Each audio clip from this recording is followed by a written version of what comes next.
Taub.com. I'd like to welcome now my next guest into the studio. He's been here before. Russell Taub, thanks for coming in. Absolutely. Thank you for inviting me. I appreciate it. I'm going to stick you in the box. I'm in the box. You're not, in the box. Yeah, it's good. A bit of a metaphor. You came back from D.C. Yeah. Big news this week about Jerusalem. Oh, it's the best news ever. I got to tell you something. I was at Trump's Hanukkah party in D.C., and the liberal Jews loved it. The progressive Jews obviously reacted like Bernie Sanders. We knew that he's going to be upset about it, but I will point out one thing. You were right about multiple presidents promising this, and every Jewish person says they have never kept their promises. President Trump kept his promise. I'll point out the Czech Republic came out very strong for Israel. I know multiple African countries are coming out. They're starting to a dialogue with Israel and doing the same thing. It's no surprise that Palestine is upset with Israel. We knew that. We kind of knew that. There's always protesters. There's always riots there. We knew that. So it's not like a boss was going to roll over and say, okay, yeah, go ahead. And you know what? But a lot of liberal Jews today are loving Trump for what he did. Maybe not maybe not his Twitter or everything, but they love the fact that he took that step and kept his promise. Because when he spoke at AIPAC, the American Israel Political Action Committee, and said, I'm going to do this, and everybody thought, okay, he's just going to say that. He actually did it, and it was great, and we congratulated him last night, and it was great to say thank you for doing so. So let's break it down a little bit for the sort of average person who hears this news, sees this news, might not know of the specific nuances and relations. Why was it so important to certain members of the Jewish community to have this happen? Well, it's like a battle between Palestine and Israel. Palestine says they have claims over the property. Israel says they have claims over the property. And a long time ago, Jerusalem was the capital, considered the capital. And today, Nikki Haley said it best that, these claims are Israel. And the fact that Palestine is always fighting it in the UN, always fighting it, and a lot of the Jews said, let's just make it say it right now. Just do it right now, clear cut. This is the United States. And when the U.S. does something that dramatic in foreign policy, it changes the whole landscape of all other countries. Some countries don't want to do it because they're mutual with Palestine, which is fine. I understand, though we want them to be more, have more pressure. But the basic issue is who has the rights of Jerusalem. And right now, yesterday's, and the day before, I couldn't be happier for what Trump did, and he did it the right way. He talked to many advisors. He talked to so many people. He talked to Ambassador Haley. I heard that he made sure that he talked to everybody he could that knew this issue, because he wanted to make sure he got this one right before he did anything really wrong. And his speech was really good. I have a lot of liberal Jewish friends on the East Side, Massachusetts, Connecticut, California. They loved him for this. They said, now I hope he could stay on this track and speak this way about, other issues going forward. Now, you had some words for one member of our delegation. Senator Reid put out a release expressing his concerns of the backlash about this Very move. Disappointing. I was coming back to Rhode Island, 6 a.m. this morning. Jack Reed is sitting there going through nomination papers of people. I can see the faces on the back of of each one, and I'm thinking, Literally, they're taking the flight. Yeah. We're waiting for the flight, and you think, and I'm looking. I said, maybe I should debate him right now on this issue and see what he says. He didn't even. I said hello. I was like, hi. And that was it. It wasn't even like a communications. And not to mention, I waited for a year at least to get an appointment with him. So I thought maybe we could just do it right now and hash this out and get but my biggest issue is where did he stand on this for the last two presidents? He hasn't said anything before. So all of a sudden, is it because of Trump is why he said this, or because he truly believes this? And I hope to ask him that question one day. Same thing with Senator Whitehouse. Do you truly believe in your position that Jerusalem is not? Because if it is, that's your position. Fine, I'm going to make sure everybody knows it. But your question is, where have you been on this? Yeah, where have you been before? All of a sudden now you're against Trump now because now he's the bad guy. And you don't, can you at least be somewhat bipartisan? Even AIPAC, senior members of the board said, and I was with them at the Trump Hanukkah party, that Jack Reed has become so partisan. It's very scary to see that from a guy who's very bipartisan, for a guy who's pro-defense. Now, where is he going to stand on the defense budget now? Is he going to vote against it just because it's Trump? I don't know. I would like to know that. But for the guy, for the guy's West Point, he's always talking about pro-defense, making our nation safe and secure. What is he doing about that? So, I was, everybody said on Facebook I should debate him, and create a scene. But I said, you know what? It's 6 a.m. I don't think he wants to talk to me, not much as I had my Rust for Congress jacket on. So I think he knew who I was. So I kind of made it clear. But he was literally going through the nomination papers. It looked like it because I saw photos of each person doing his homework. Well, he's reading them, and I said, I put it on Facebook. We all know what you're going to do. You're just going to vote no. So just save us the trouble. Save yourself the trouble and stop reading. Being at the airport, putting it through. But it was weird. His backpack was open when he was walking around the terminal to get to the plane because it was right behind him. It's like, Senator, your bag's open. Oh yeah, sorry about that. It's like, if there's classified material in there, you just probably let it all out.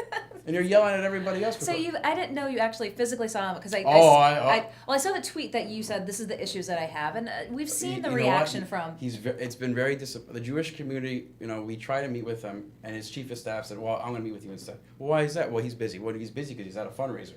We know that. I have the invitation, so I know when he's busy. He goes, "Well, I can't meet at that time. I have a lunch fundraiser." Oh, okay. Well, thanks for letting me know. I guess I'm not important, but the guy from Virginia or the guy from Maryland who's giving you $1,000 is more important than I.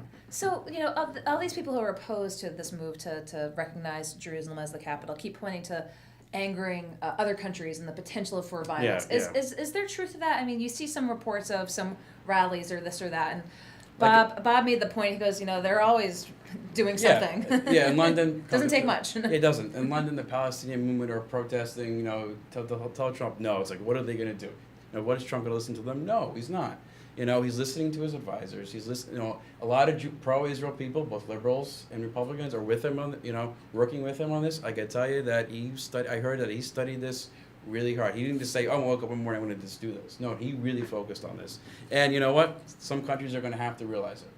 And some countries are going to have to make the decision. Are you with Israel or are you with Palestine? So how does that, and the sort of nuts and bolts of it, I mean, I've heard that they physically have to obviously move the embassy to... Well, actually, I heard we already have the building. We already have the building. All we have to do is slap a sign. It's all ready to go. It's all ready to go. But my question to you is this now, the other countries, so is it really a matter of a political stance, whether they if they themselves establish a foothold in Jerusalem It's basically, as well? if Palestine doesn't like when other nations recognize Israel.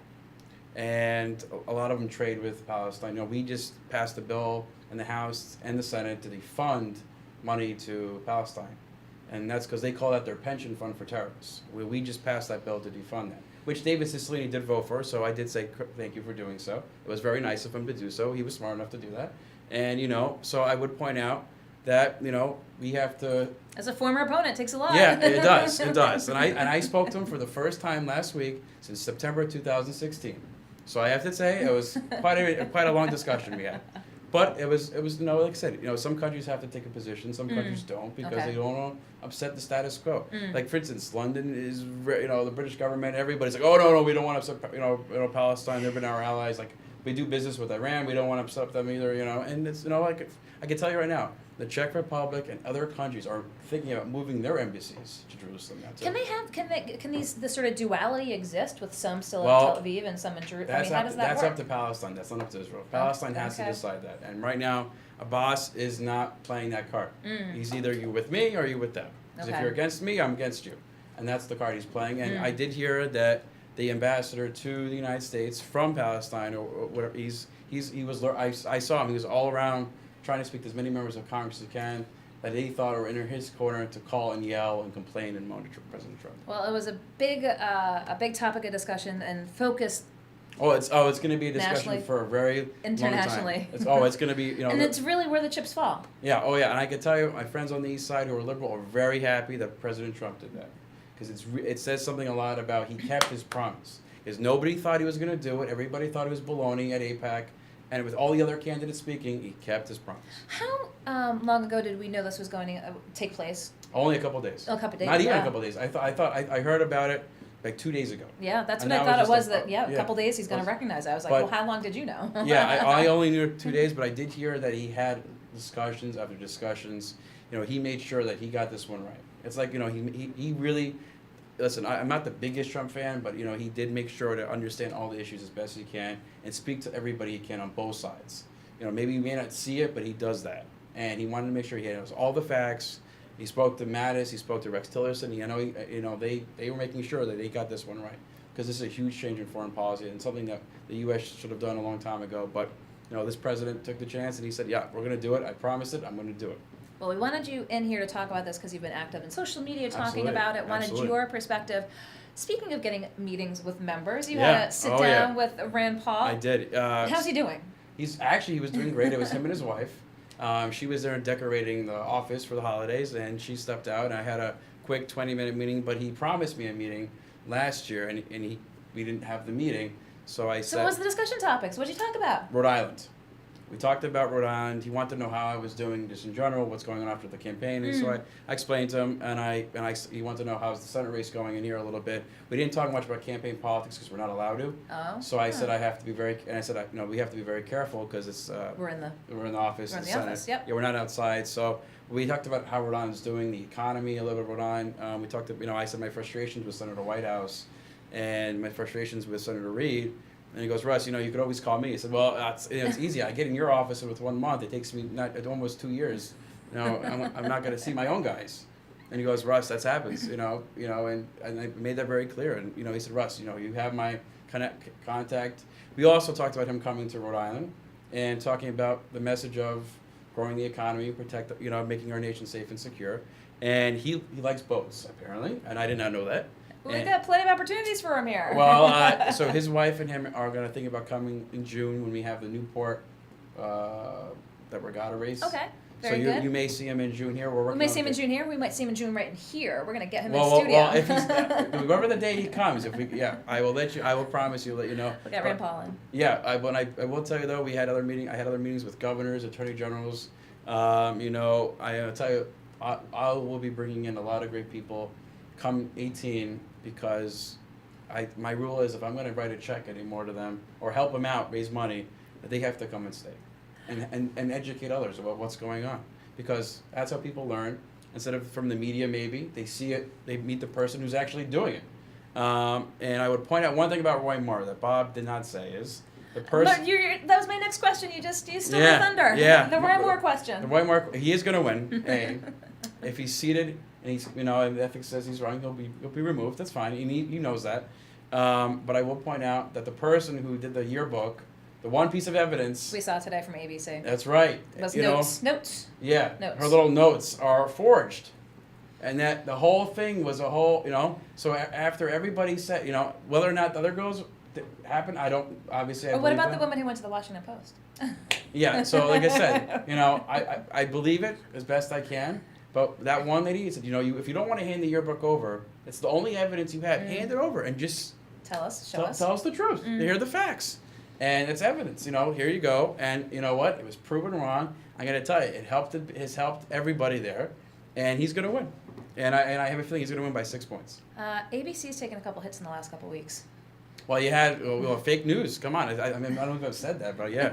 Fake news came out, and it was the truth. He had, we had to correct the thing on Flynn. Yep, that's. And then we have this. It's ABC's going down, and the guy's been fired. Laid off for a little bit, and it's only going to get worse. But I have to tell you, I still watch my national CNN, Fox News because I like to see the compare and contrast, and it's humorous sometimes to see they show half of the speech, but not the part that makes the sense.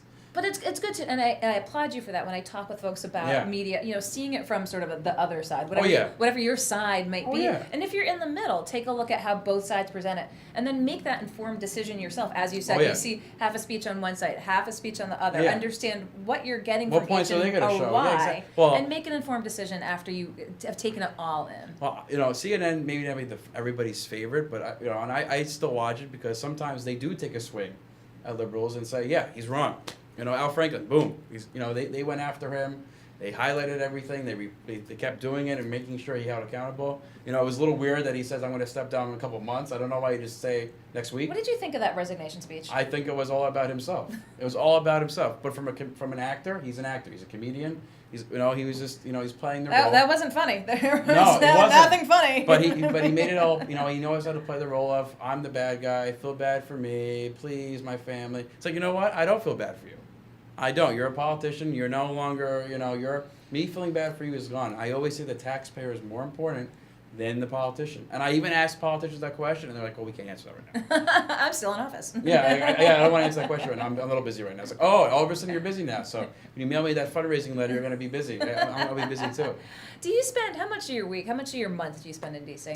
So this week was only a special week, only because it was... I had a lot of events. I had the Prime Minister of France. I had Governor Walker. Those were very important to me. This was a big week. It was a very odd week because everybody had their holiday parties.